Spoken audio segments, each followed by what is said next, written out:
이스라엘에서 율법은 보통 세 가지 범주로 나누죠. 제사법과 시민법과 그리고 도덕법으로 나눕니다. 제사법이란 말 그대로 제사를 드리는데 필요한 요구들을 설명하는 법입니다. 누가 어떻게 어떤 방식으로 제사를 드려야 하고 어떻게 해야 하나님께서 받으시는지 그런 중요한 내용들을 담고 있습니다. 그 시민법이라는 것은 이스라엘 백성들이 이스라엘이라는 나라에서 어떻게 살아가야 하는가. 오늘날 우리는 대한민국 시민으로 살아가기 때문에 사실 조금 다르죠. 그래서 뭐 토지 문제는 어떻게 해야 되고 또 집은 또 어떻게 사고 팔아야 되고 종은 어떻게 살아 파야 되고 어떻게 대해야 되고 이런 여러 가지 그 시민으로서 필요한 법들을 설명해 줍니다. 도덕법은 우리가 너무 익숙한 것이죠. 이 십계명인데 이 십계명의 법들은 지금도 계속 우리에게 이어지고 있습니다. 우리 성도들뿐만 아니라 불신자들도 이러한 법을 장려하여서 지키며 살도록 해야 합니다. 그래야 이 세상이 하나님께서 창조하신 그 창조 원리 질서에 따라 아름답게 세워지겠죠. 그러면 이 제사법과 시민법은 어떻게 됩니까? 보통 우리가 더 이상 제사를 드리지 않으니까 그리고 우리는 더 이상 이스라엘 시민이 아니니까 이것을 지킬 필요가 없지 않겠나. 그래서 보통 폐지되었다 이렇게 많이 표현을 하는데 폐지되었다기보다는 복음 속에 잘 녹아 있다 이렇게 표현하는 게 좋죠. 제사법은 물론 우리가 제사를 드리지는 않지만 이 예배 의식소에 들어있지 않습니까? 그죠? 우리 예수님께서 단번에 드리신 그 제사, 그래서 제사는 더 이상 드려지지 않고 폐하여졌지만 그 제사법은 우리 예배 속에 예수 그리스도께 드려지는 이 예배 속에 그대로 이렇게 잘 녹아 있습니다. 그 시민법이란 것은 우리의 교회 생활 속에 녹아 있죠. 우리는 이스라엘 백성이 아니지만 여전히 하늘나라의 백성이고 그리고 이 교회라는 이 그 공동체의 한 일원이기 때문에 또 그 아무 법 없이 질서 없이 사는 사람이 아니고 그 질서와 법도를 따르기 때문에 이스라엘의 시민법이 사라졌으니까 그 시민법도 우리 가운데 없다 이렇게 하기보다 우리의 교회 생활 속에 잘 녹아 있다. 그렇다고 할 때 우리가 이 제사법과 시민법을 어떻게 우리 삶 속에 적용할지 사실 많은 고민을 해야 됩니다. 단순히 폐지되었다 하고 버릴 것이 아니라 그렇다면 우리가 뭐 레위기 같은 그런 제사법을 설명하는 또 시민법을 설명하는 그 성경들은 찢어버려야 되겠죠. 그죠? 그것이 아니고 이것을 바르게 잘 해석하여서 우리 삶에 적용할 수 있도록 해야 되거든요. 그래서 그런 의미에서 율법은 참 이 소중하고 중요한 것입니다. 중요한 것은 이 율법 그대로 볼 것이 아니라 그렇게 할 때 이제 이 율법이 아무런 그 의미가 없습니다. 우리에게. 이 율법을 통해서 예수 그리스도를 발견하고 또 예수 그리스도라는 안경을 통해서 이 율법을 바르게 이해하게 될 때 우리에게 적용점도 생기겠죠. 그런 의미에서 이제 율법은 요긴 하죠. 우리가 교회를 세워가는데 그렇지 않고 만약에 율법을 그냥 문자 그대로 보고 지키려고 한다. 예수 그리스도를 그 안에서 발견하지 못한다 하면 오히려 율법이 우리를 죄로 이끌어가는 나쁜 역할을 하기도 합니다. 율법 자체가. 왜냐하면 율법을 통해서 그리스도를 발견하고 또 그리스도를 통해서 구원의 원리를 깨달아야 함이 마땅한데 율법 그대로 문자 그대로 지키고자 할 때는 마치 내가 이 의를 행하고자 하는 그 자력 구원의 그 길로 빠지게 되기 때문입니다. 그래서 참 조심해서 이 율법들을 해석해야 되죠. 그런 의미에서 율법은 우리에게 귀중한 스승이다. 첫째로 우리의 죄를 깨닫게 해주고 또 그리스도께로 인도하고 우리가 이 신령한 삶을 살 수 있도록 도와준다 하는 것이 이 내용이죠. 그래서 말씀의 주제가 그렇습니다. 율법은 하나님의 자녀를 위한 초등교사다. 우리를 이끌어주는 교사죠. 대지는 초등교사로서 율법은 첫째 죄가 무엇인지 가르쳐주고 두 번째로 그리스도께로 이끌어준다는 내용입니다. 첫 번째 대전 지난주에 살펴봤고 오늘은 두 번째 그리스도께로 이끌어주는 역할을 이 율법이 한다. 그 내용을 살펴보도록 하겠습니다. 먼저 14절을 우리 같이 한번 읽어볼까요? 14절 시작. 우리가 율법은 신령한 줄 알거니와 나는 율법에 속하여 죄 아래에 팔렸도다. 여기서 우리는 두 가지 대조를 발견할 수 있어야 됩니다. 두 가지 대조. 첫째는 영적인 것, 또 하나는 육적인 것. 율법이 영적이라고 하죠. 율법은 신령하다. 그에 비해서 나는 육신에 속하였다. 여기서 나는 사도 바울이니까 사도 바울은 육신에 속하였다. 이것은 좀 우리가 의외지 않습니까? 그죠? 왜냐하면 사도 바울은 그동안에 율법이 아주 육신에 속한 것, 죄와 연결된 것 그렇게 많이 설명해 왔거든요. 당장 한 몇 구절만 찾아봐도 로마서 2장 17절에 유대인이라 불리는 내가 율법을 의지하며 하나님을 자랑하며, 또 3장 20절에 그러므로 율법의 행위로 그의 앞에 의롭다 하심을 얻을 육체가 없나니 율법으로는 죄를 깨달음이니라. 3장 28절에 그러므로 사람이 의롭다 하심을 얻은 것은 율법의 행위에 있지 않고 믿음으로 되는 줄 우리가 인정하노라. 4장 14절에 만일 율법에 속한 자들이 상속자이면 믿음은 헛것이 되고 약속은 파기되었느니라. 4장 15절에 율법은 진노를 이루게 하나니 율법이 없는 곳에는 범법도 없느니라. 또 7장 5절에 우리가 육신에 있을 때는 율법으로 말미암는 죄의 정욕이 우리 지체 중에 역사하여 우리로 사망을 위하여 열매를 맺게 하였느니. 이 대충 한 몇 구절만 살펴봐도 율법이 계속 이 부정적으로 사용된 면을 볼 수 있습니다. 그런데 지금 와서는 이제 율법이 신령한 것이다, 이렇게 표현하죠. 왜 우리가 오해하지 말아야 할 것이, 사도 바울은 율법 그 자체를 비판했던 것이 아니라 이 율법이라는 좋은 도구, 선한 것을 잘못 사용하고 있는 그 유대인의 행태에 대해서 비판했던 것이죠. 율법은 원래 무엇이냐 하면 선한 것입니다. 신령한 것. 왜냐하면 율법이란 것은 하늘에 속한 것이기 때문입니다. 하나님께서 우리에게 주신 그 의의 기준이기 때문입니다. 이 땅에서 넣은 것이 아닙니다. 대한민국 헌법이라고 하면 사람의 머리에서 넣은 거잖아요. 우리가 살아가는데 필요한 기준, 그죠? 그것을 사람들이 이 역사를 통해 계속 살아오면서 깨우치게 된 것, 또 필요하겠다 생각이 드는 것, 그런 것들을 하나하나 모아서 법으로 만듭니다. 그래서 이 땅의 법은 이 땅에 속해 있는 거죠. 사람에게 속한 것이죠. 그렇지만 율법은 그렇지 않습니다. 사람이 고안해낸 것이 아닙니다. 모세가 그것을 열심히 연구해서 고안해낸 것이 아니고 하나님께서 직접 주신 것이죠.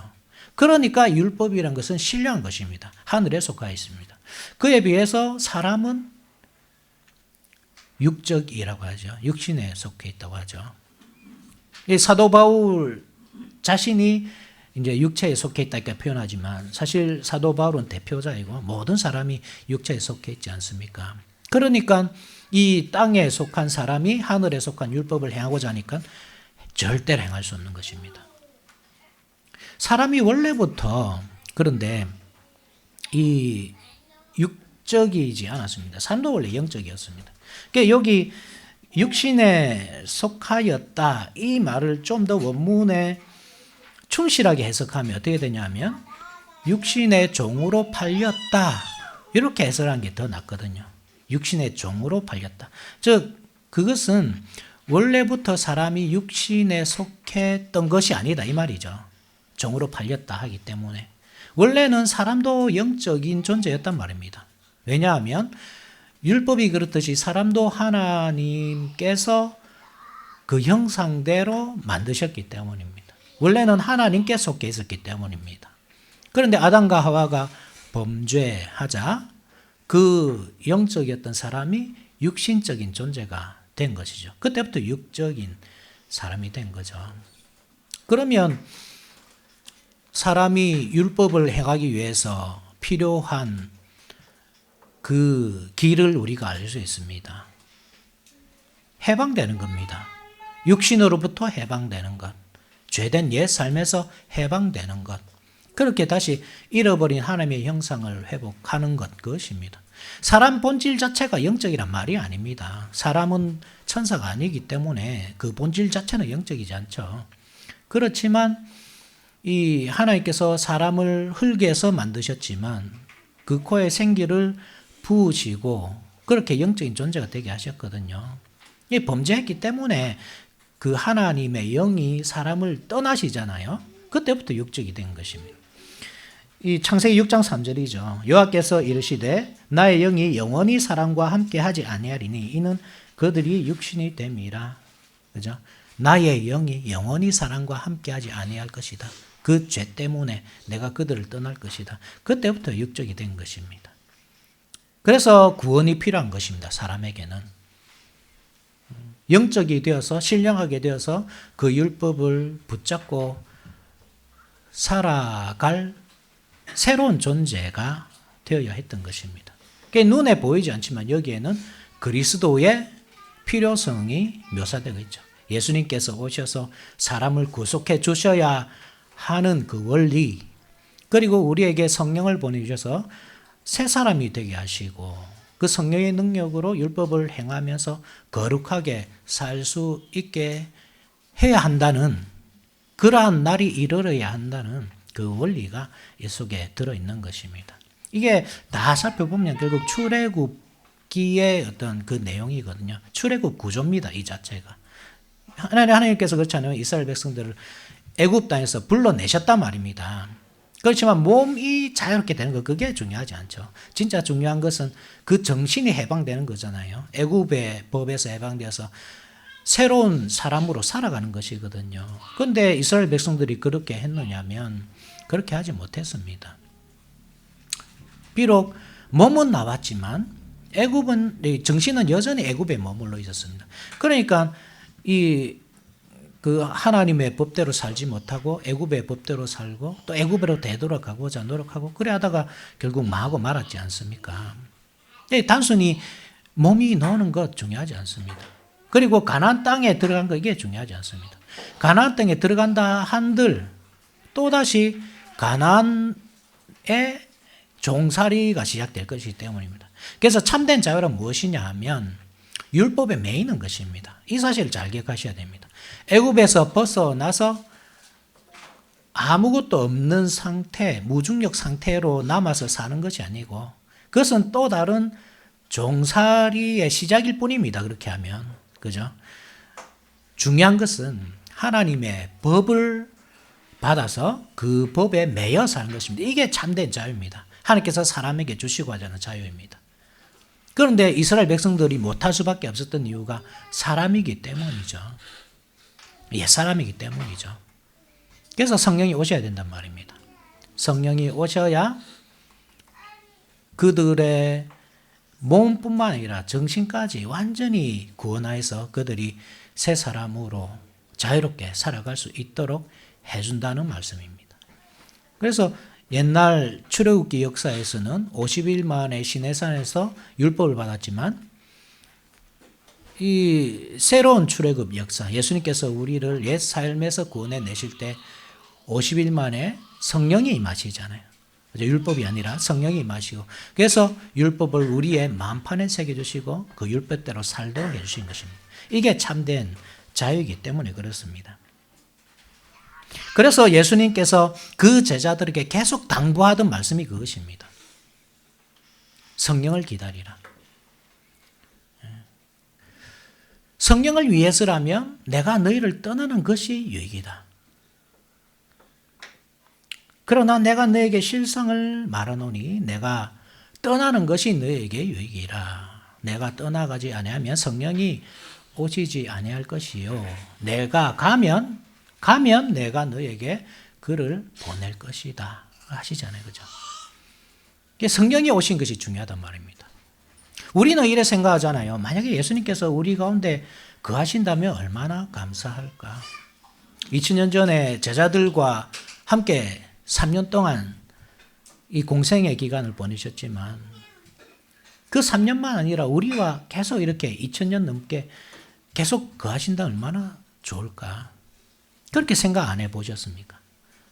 우리 집에 거하시고 우리와 함께 먹으시고 우리와 함께 생활하시고 우리와 함께 대화를 나누시고 얼마 전에 신문을 보니까 이 워렌 버핏 있잖아요. 투자의 기재라고 하는데 그 사람과 점심 식사 함께 하는데 8천만 원이 넘는 값의 경매가 되었다고 합니다.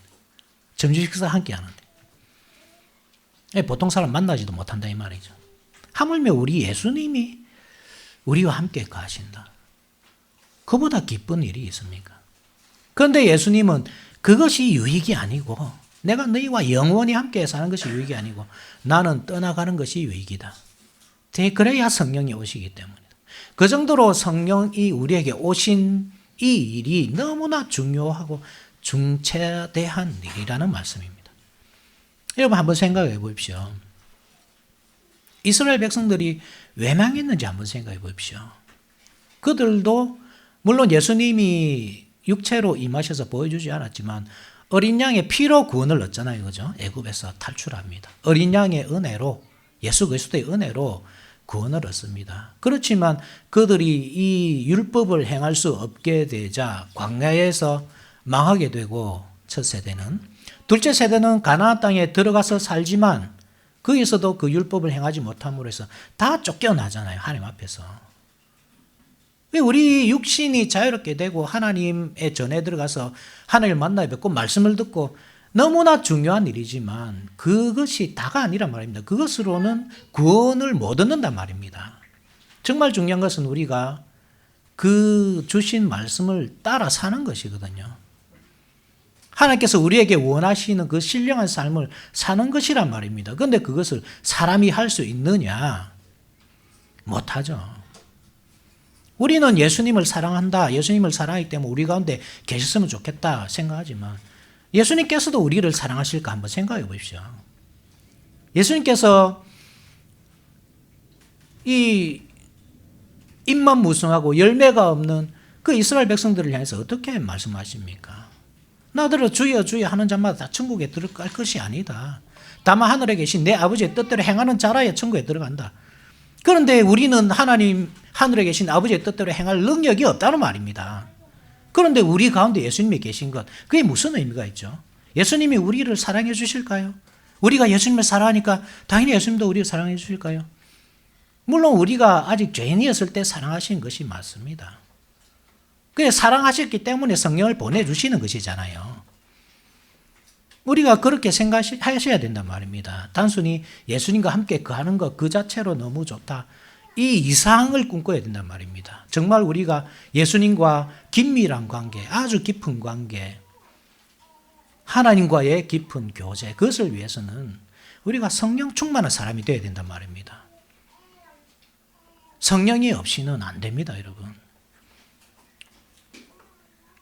우리가 육체적이라고 할 때, 그러니까 사도 바울이 이렇게 표현하잖아요.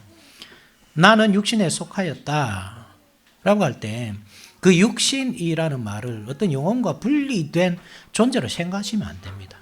우리 교회 역사가 신플라톤주의의 영향을 받아왔기 때문에 우리가 그렇게 분리하는 데 익숙하거든요.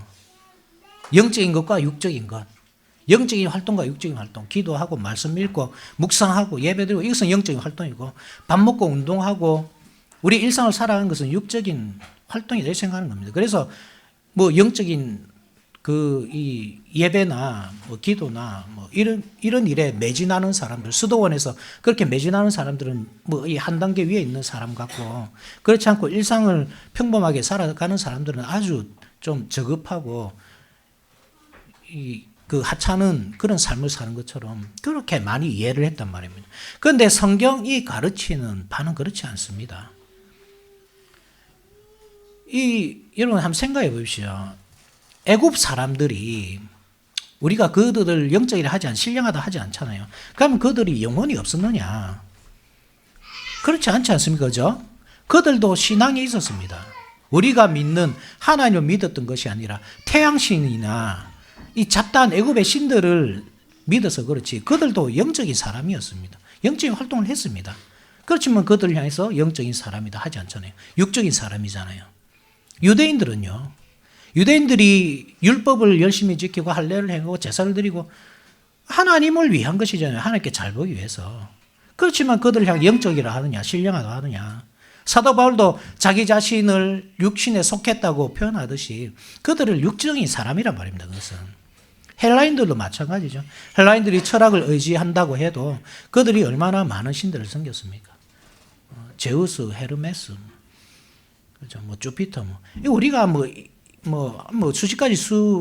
수십 가지 될 수 있는 그런 신들의 이름이 있지 않습니까? 헬라 사람들이. 그렇다고 그들이 영적인 사람인가 하면 영적인 사람이 아니잖아요. 그래서 이 영적이라는 말을 단순히 우리가 예배 드리고 기도하고 성경 읽고 묵상하고 이렇게 어떤 신앙 활동에 우리가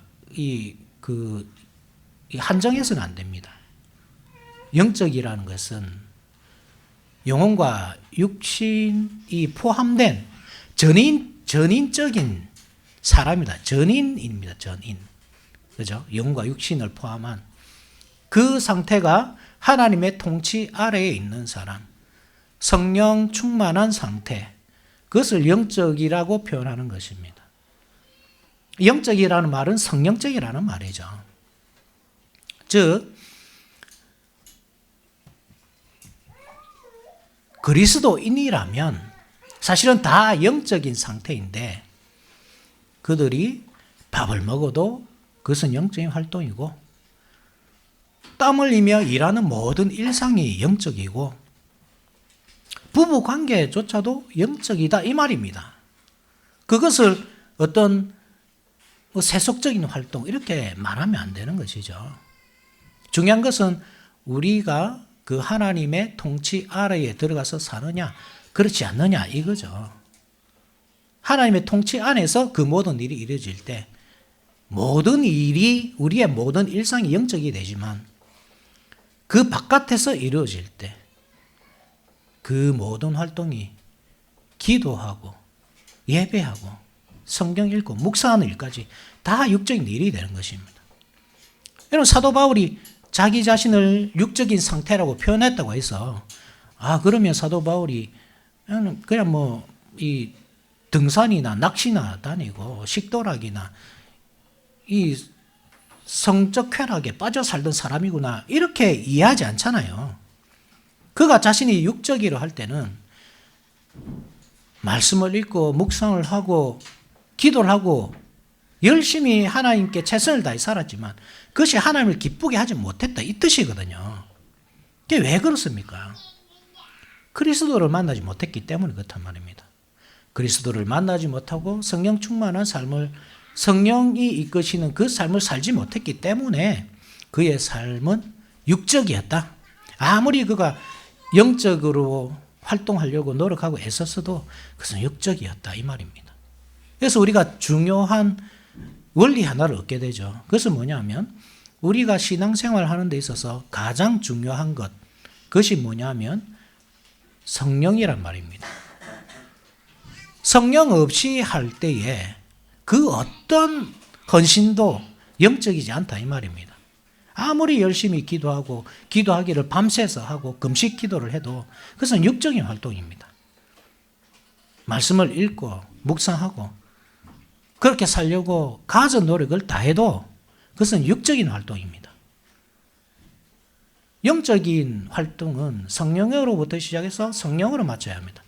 항상 성령 충만해야 됩니다. 그러면 성령 충만하기 위해서 우리가 어떤 일을 해야 되는가? 이방인들처럼 주스를 외우거나 아니면 작두 위를 뛰어다니거나 대나무를 잡고 흔들거나 그렇게 해야 성령이 임한다 그런 뜻이 아닙니다. 성령은 믿는 사람에게 그냥 있는 것입니다. 그러니까 성령이 있기 때문에 사실 믿는 것이죠. 믿음이 있기 때문에 성령이 있는 것이고 성령이 있기 때문에 믿는 것입니다. 믿는 사람 누구든지 다 성령이 있습니다.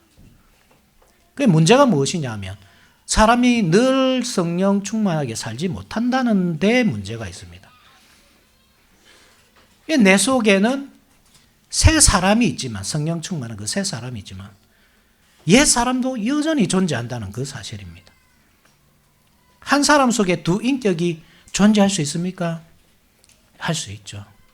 이 사실을 여러분 이해하지 못하면 사도 바울의 이 말을 이해하지 못합니다. 여러분 15절 한번 보십시오.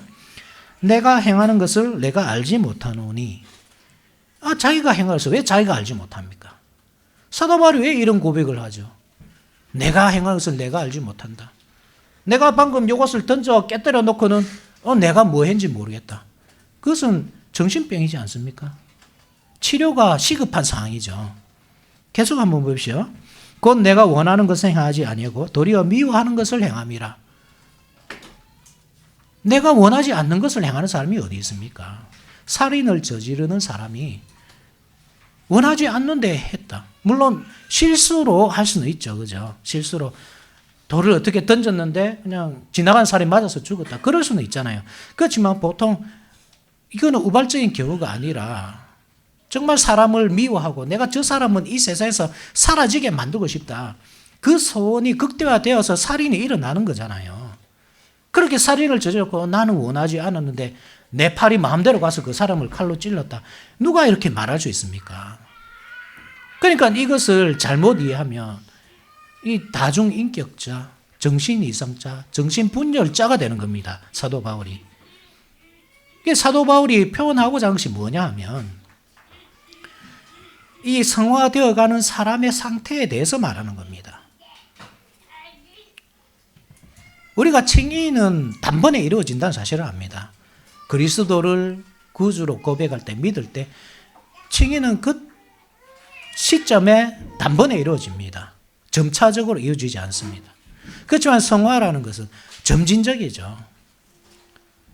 과정입니다. 구원으로 가는 과정. 영화롭게 되어가는 과정입니다.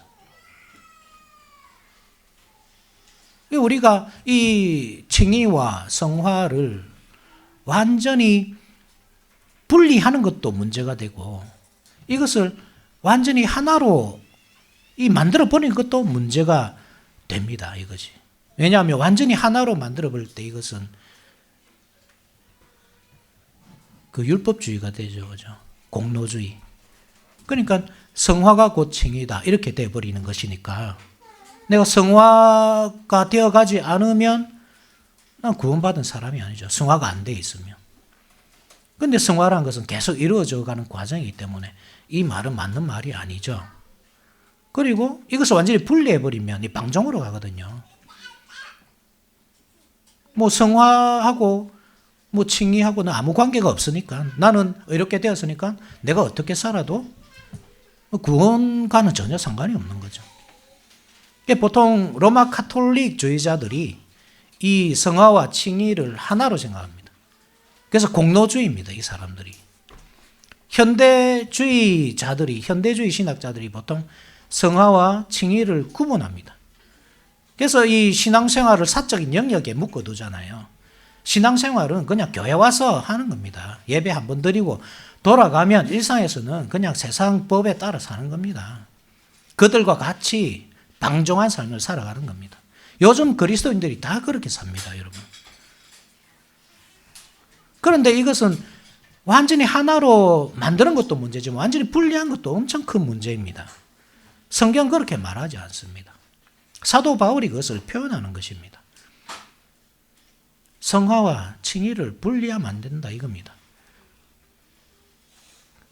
성화되어 가는 과정이라고 했잖아요. 그렇다고 할 때 새 사람, 그러니까 성령으로 말미암아 새롭게 된 나는 너무나 이 성령 충만한 삶을 원하는 겁니다. 하나님과 가까이 있고 싶고 살아가고 싶고 늘 말씀을 듣고 싶고 그런데 다른 한 면에 나는 옛사람, 여전히 남아있는 옛사람은 죄를 너무나 원하는 것입니다. 죄를 싫어하지 않습니다. 죄를 너무나 사랑합니다. 한면으로는. 그래서 너무나 성령 충만했던 사람이 어떨 때는 죄인의 괴수가 되어 있는 겁니다. 천사와 같던 사람이 어떤 때는 악마와 같이 행동하는 것입니다. 감을 지르고 폭력을 쓰고 운전하다가도 막 내려서 모르는 사람하고도 싸우고 우리가 그 사람을 보고 당신 참 신앙이 없는 사람이군요. 구원 못 얻는 사람이군요. 할 수 없는 이유가 그것이 성화의 과정이기 때문에 그렇습니다. 물론 우리가 성화되어 가는 과정이기 때문에 발전이 있죠. 그 과정이라는 것은 단계로 올라가는 것이지 계속 유지되는 것이 아니거든요. 오늘은 내가 그 작은 일 하나 때문에 화를 내고 싸우고 했지만 다음 날은 내가 조금 더 참고 인내하고 하나님을 생각하면서 그 영광을, 그 명예를 생각하면서 내가 그리스도인이라는 사실을 기억하면서 기다릴 수 있고 인내할 수 있는 그 상태가 이 신앙이 깊어지면 질수록 더 늘어난단 말입니다. 더 커져가고. 그게 성화의 과정이죠. 당장 우리가 무엇인가 이루어지지 않다고 해서 우리가 쉽게 사람을 비난하고 하면 안 됩니다. 내 남편을 보니까 교회에서는 뭐 천사와 같이 행동하고 집에만 가면 이상하게 폭고 내려요, 벼하고. 물론 그래야만 안 됩니다. 그렇지만 그것이 과정이란 말입니다. 아버지, 어머니는 내 교회 가면 그렇게 뭐 신앙인처럼 직분자처럼 그렇게 행동하면서 왜 집에만 오면 그렇게 행동합니까? 이 자녀가 그런 불만을 가질 수 있지만 근데 그것이 신앙의 과정이란 말입니다. 사도 바울의 고민이 그것이었습니다. 늘 성령 충만한 상태, 하나님을 사랑하는 그 마음을 유지하고 싶은데 불쑥불쑥 죄된 옛 사람이 또 죄를 향해서 막 달려가는 겁니다. 그 둘 싸움에서 이 고민하고 있는 상태가 바로 사도 바울의 상태였습니다. 23절 한번 보십시오. 23절. 내 지체 속에서 한 다른 법이 내 마음의 법과 싸워 내 지체 속에 있는 죄의 법으로 나를 사로잡는 것을 보는도다. 이게 전쟁이죠. 그래서 내 속에서 두 인격이 부딪히는 것입니다. 옛사람과 새사람이 계속 싸우는 것입니다. 이 이중성을 어떻게 여러분 해결하겠습니까? 여러분 사람도 이중적인 사람을 여러분 사귀겠습니까? 오늘은 이 말했다가 내일은 저 말하는 사람. 오늘은 분명 괜찮은 사람이었는데 내일 보니까 이상한 사람이다. 여러분 그런 사람과 상종하겠습니까? 지금 이 말이 뭐 맞을 수도 있지만 내일은 틀릴 수도 있다. 그런 사람을 여러분 신용하면서 가까이 지낼 수 있겠습니까? 그럼 우리 하나님은 그래 하시겠습니까, 여러분? 우리 하나님이 이중적인 우리의 모습을 보면서 끝까지 참고 인내하시고 그렇게 하겠습니까? 그래서 이 고백이 나오는 건데 이 탄식이 흘러나오는 겁니다. 24절에 오라 나는 공고한 사람이로다. 뭐 방법이 없죠. 옛 사람을 완전히 벗고 싶은데 절대 안 벗어지는 그 껌딱지처럼 딱 붙어가지고 나를 계속 죄된 그 상태로 이끌어가는 이 옛 사람. 그러니까 이 탄식을 할 수밖에 없는 것입니다. 그래 여기서 끝나면 참 비극이지만 그러한 사도 바울이 붙잡고 있는 그 소망이 무엇인지 25절에 드러나죠. 그것이. 우리 같이 한번 읽어볼까요? 25절 시작. 우리 주 예수 그리스도로 말미암아 하나님께 감사하리로다. 그런즉 내 자신이 마음으로는 하나님의 법을 육신으로는 죄의 법을 섬기노라. 그래서 예수 그리스도의 은혜가 있다 이 말입니다. 우리의 이중성 그 혐오스러운 상태로서는 절대로 구원에 이를 수 없고 하나님을 기쁘시게 할 수 없는 상태지만 그래서 예수 그리스도의 은혜가 있다. 내가 그 은혜를 소망한다. 참 뻔뻔스럽잖아요. 너무나 뻔뻔하죠. 그 이전까지만 해도 야 나는 공고한 사람이다. 그런데 그 예수 그리스도의 은혜를 발견하고서 이제 안심을 하는 겁니다. 신앙생활인 거예요. 그런 것입니다. 내 옛사람과 새사람이 싸우는 과정에서 늘 옛사람이 내 새사람을 눌러 이기는 그 과정에서 와 내가 정말 구원받은 사람이 맞나? 내가 이 상태로 가다가 지옥에 가는 것 아닌가? 그런데 예수 그리스도께서 그 주신 은혜, 칭의는 절대로 변하지 않기 때문에 너무나 확고하기 때문에 성화의 과정이 비록 더디게 진행되고 성화의 과정에서 내가 죄에 빠지기도 하고 정말 악마와 같은 모습을 보이기도 하지만 그래도 그 예수 그리스도의 은혜가 너무나 확고하기 때문에 안심하는 것입니다. 신앙생활이라는 것은 이런 것입니다. 뻔뻔한 것입니다. 그래서 우리는 죄를 일주일 동안 짓다가도 이렇게 뻔뻔스럽게 하나님 앞에 나오는 것입니다. 하나님은 그러한 우리의 뻔뻔스러운 모습을 보면서 또 우리를 받아주시는 것입니다. 그 예수 그리스도의 은혜 때문에. 이게 은혜란 말입니다. 은혜.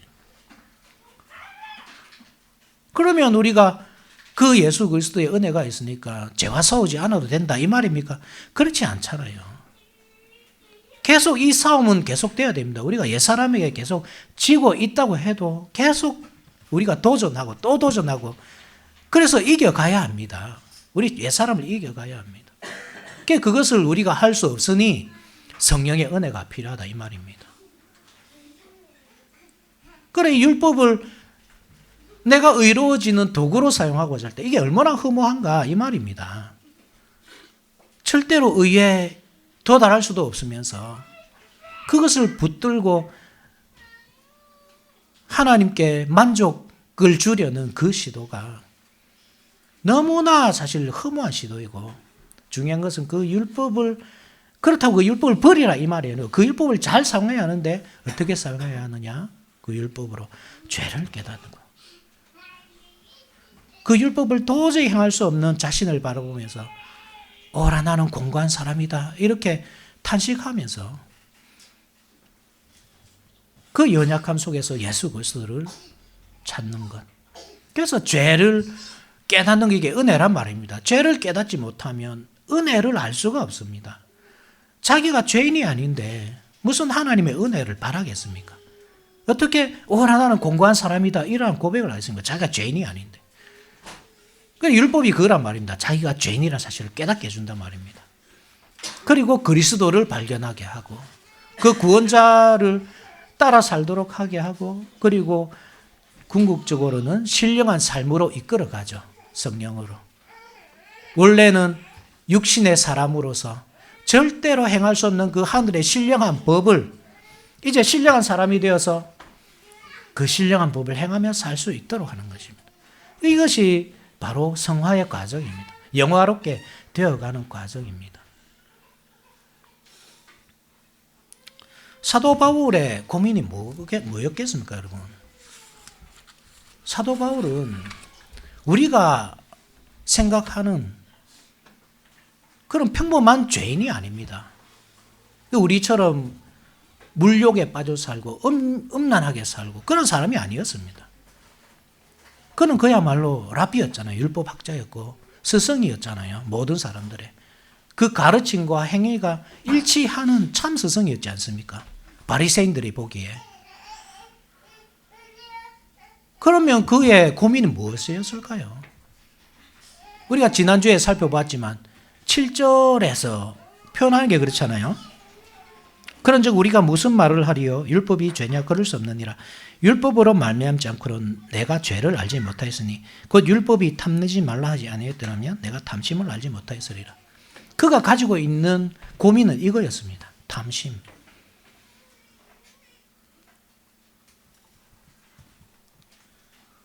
무슨 탐심이겠습니까? 종교적인 탐심이죠. 이 바리새인으로서 가말리엘 문화생으로서 어떤 율법의 최고 경지에 이르고 싶은 그 욕망, 그것을 통해서 사람들에게 존경을 얻고 사람들에게 칭찬을 얻고자 하는 그 욕망, 그 욕심, 많은 사람 앞에서 자신의 가르침을 베풀고 그들의 삶이 변화하는 것을 보고 싶은 그 욕망이었습니다.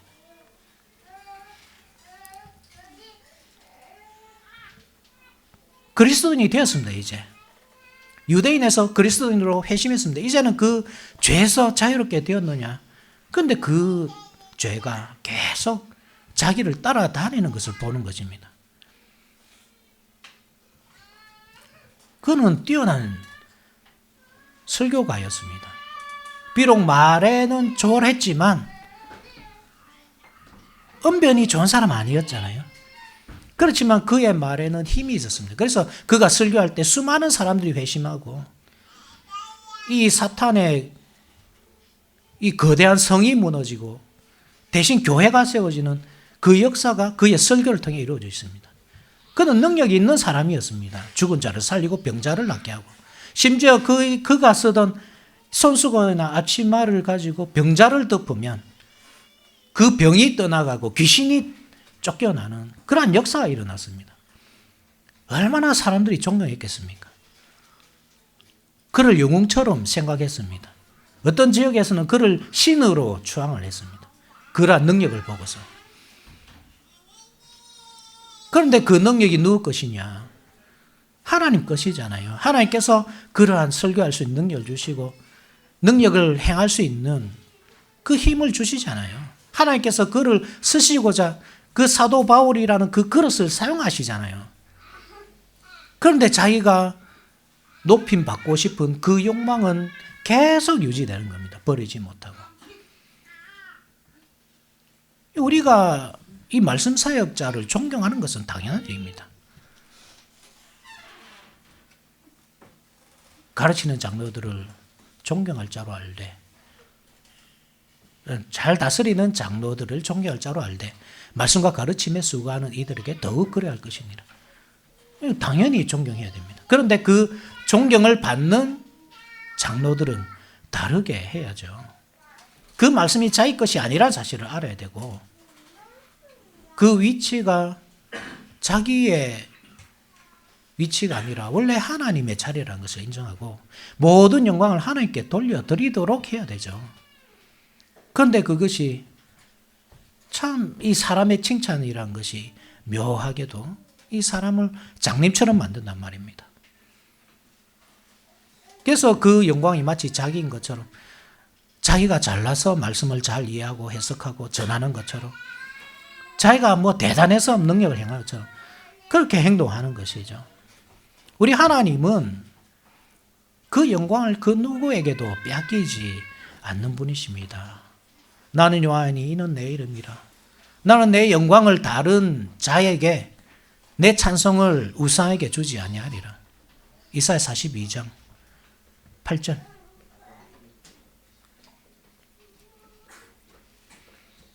사도 바울이 몰랐겠습니까? 잘 알았죠, 사도 바울도.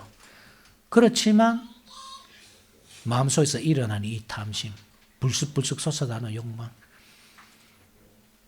그것은 도저히 이길 수 없는 것이었습니다. 그래서 이 고백을 한 것입니다. 오라 나는 공고한 사람이로다.